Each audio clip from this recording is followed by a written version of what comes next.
जय जय महावीर महाधीर धौरेय देवासुर समर समय समुदित निखिल निर्जर निर्धारित निरवधिक महात्म्य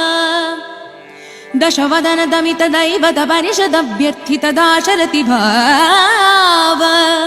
दिनकर कुल कमल दिवाकर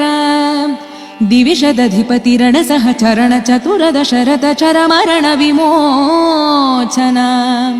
कोसल सुता कुमार भाव कंचुकित कारणाकार कौमार केळि गोपागित कौशिकाध्वर रणाध्वर दुर्य भव्य दिव्यास्त्र बृंद वंदित प्रणत जन विमत विमथन दुर्ललित दोर्ललिता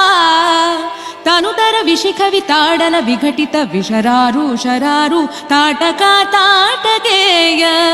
जड किरण शकलधर जटिल नटपति मकुट तट नटन पटु विबुध सरिदधि बहुल मधुगलन ललित पद नलिन रज उपमृदित निज व्रजिन जहदु फलतनु रुचिर परम मुनिवर युवति नुता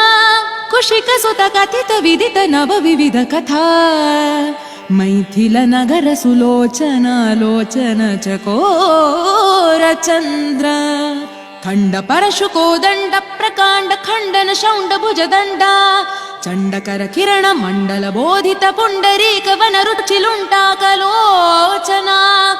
मोचित जनक हृदय शंकातंक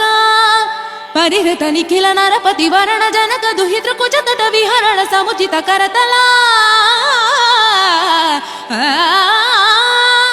शतकोटि शतगुण कठिन परशुधर मुनिवर करधृत दुरवन मतम निज धनुराकर्षण प्रकाशित पारवेष्ट्या क्रतुहर शिखरि कन्तुक विहृत्युन्मुख जगदरुन्तुत जित हरिदन्ति दन्त दन्तुर दशवदन दमन कुशल दश शत भुज मुख नृपति कुल रुधिर जर भरित पृथुतर तटाक दर्पित पितृक भृगुपति सुगति विहति कर नत पारुडिषु परिघा